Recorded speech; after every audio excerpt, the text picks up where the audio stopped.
Hi మావా, మన ఛానల్కి స్వాగతం. నీకు హిందూ సాహిత్యంలోని గొప్ప చరిత్రలు, రాజవంశాల గురించి తెలుసుకోవాలని ఉందా? ఈ రోజు మనం మగధ సామ్రాజ్యాన్ని స్థాపించిన బృహద్రథ గురించి లోతుగా తెలుసుకుందాం. బృహద్రథ ఎవరు? మగధను ఎలా స్థాపించాడు? ఆయన వంశం ఎలా కొనసాగింది? ఆయన కొడుకు జరాసంధుడు ఎందుకు ఫేమస్ అయ్యాడు? ఇవన్నీ ఈ వీడియోలో చూద్దాం. రెడీనా? సీట్ బెల్ట్ పెట్టుకో, స్టార్ట్ చేద్దాం.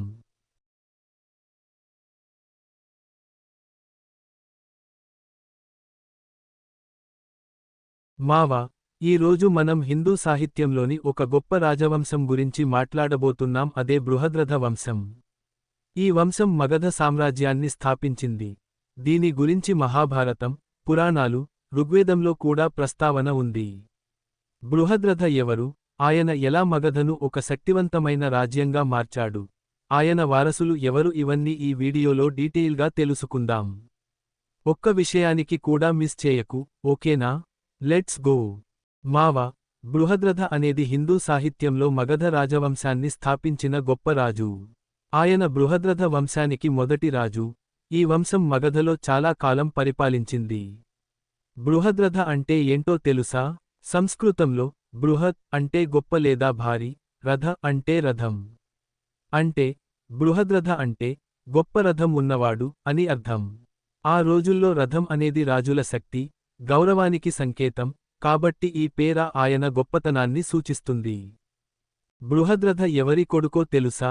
ఆయన చేది రాజ్యాన్ని పరిపాలించిన కురు రాజు వసు. అంటే ఉపరిచర వసుకి 5 కొడుకుల్లో పెద్దవాడు. వసు భార్య పేరు గిరిక. చేది రాజ్యం అప్పట్లో చాలా శక్తివంతమైన రాజ్యం, కానీ బృహద్రథ ఒక కొత్త రాజ్యాన్ని స్థాపించాలని నిర్ణయించుకున్నాడు. ఆయన గంగా నది ఒడ్డున మగధను స్థాపించాడు. చేది రాజ్యం సరిహద్దులోనే ఈ కొత్త రాజ్యాన్ని నిర్మించాడు. ఇది అప్పట్లో ఒక బిగ్ స్టెప్, ఎందుకంటే చేది నుంచి శక్తి కేంద్రాన్ని మగధకు షిఫ్ట్ చేయడం అంత సులభం కాదు. బృహద్రథ పేరు ఋగ్వేదంలో కూడా ప్రస్తావించబడింది. ఋగ్వేదం I 36.18 X 49.6 శ్లోకాల్లో ఆయన పేరు కనిపిస్తుంది. అంటే ఆయన ఎంత పురాతనమైన, గొప్ప వ్యక్తో అర్థం అవుతుంది కదా, మావా. బృహద్రథ మగధను స్థాపించడం అనేది ఒక హిస్టారికల్ ఈవెంట్. ఆయన కాలంలో మగధ ఒక శక్తివంతమైన రాజ్యంగా మారింది.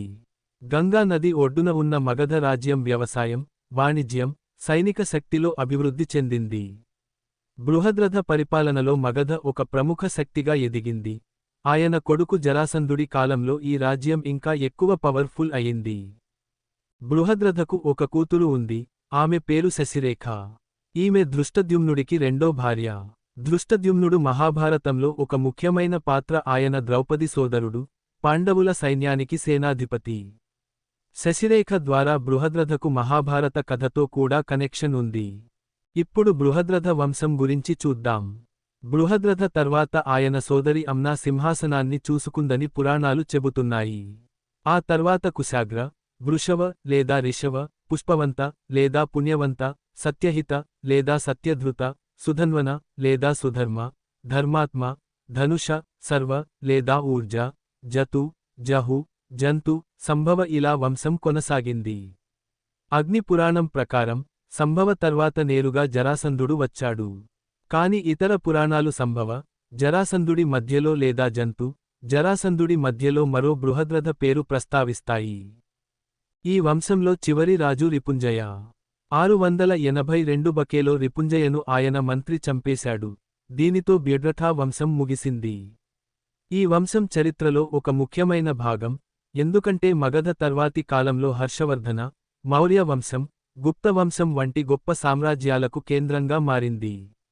ఈ హిస్టరీ నీకు ఇంట్రెస్టింగ్గా ఉంది కదా, మావా. ఇప్పుడు బృహద్రథ కొడుకు జరాసంధుడి గురించి చూద్దాం. జరాసంధుడు మహాభారతంలో ఒక పవర్ఫుల్ రాజు. ఆయన మగధను ఒక గొప్ప సామ్రాజ్యంగా మార్చాడు. జరాసంధుడు ఒక గొప్ప యోధుడు.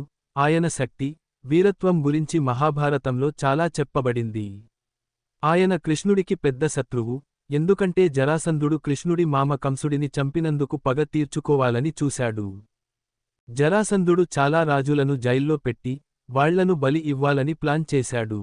కానీ కృష్ణుడు, భీముడు, అర్జునుడు కలిసి జరాసంధుడిని సవాల్ చేశారు. చివరికి భీముడు జరాసంధుడిని ఒక రెజ్లింగ్ మ్యాచ్లో చంపాడు. ఈ స్టోరీ మహాభారతంలో ఒక ఇంపార్టెంట్ ఈవెంట్, ఎందుకంటే జరాసంధుడి మరణం తర్వాత పాండవులు ధర్మరాజ్య స్థాపనకు ఒక అడ్డంకిని తొలగించారు. జరాసంధుడికి ఒక కొడుకు ఉన్నాడు, ఆయన పేరు సహదేవ. కాని ఈ సహదేవ కురుక్షేత్ర యుద్ధంలో చనిపోయాడు. ఇలా బృహద్రథ వంశం మహాభారతంలో ఒక ముఖ్యమైన రోల్ పోషించింది. ఇంకో ఇంట్రెస్టింగ్ విషయానికి చెప్పనా, జరాసంధుడి జననం కూడా చాలా అసాధారణం. పురాణాల ప్రకారం జరాసంధుడు 2 ముక్కలుగా పుట్టాడు.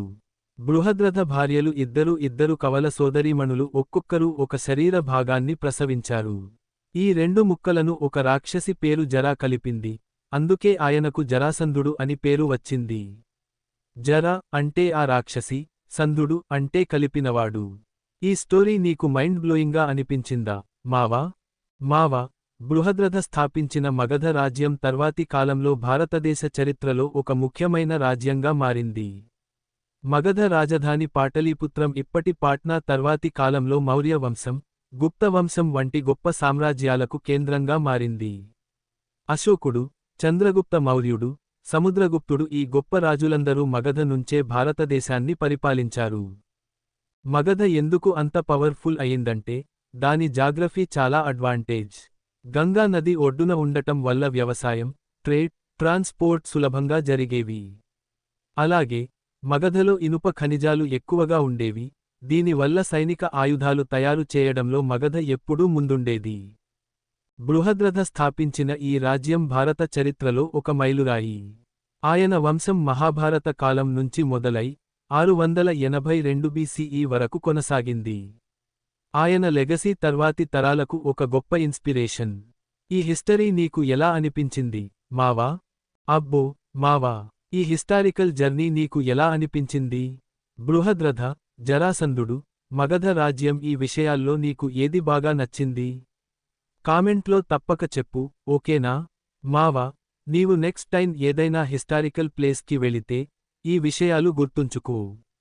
ఇలాంటి ఆసక్తికరమైన ఇన్ఫర్మేటివ్ వీడియోల కోసం మా ఛానెల్ను సబ్స్క్రైబ్ చేయి, బెల్ ఐకాన్ కొట్టేయి.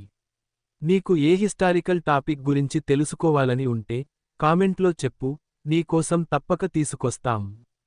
నెక్స్ట్ వీడియోలో మళ్ళీ కలుద్దాం. టాటా.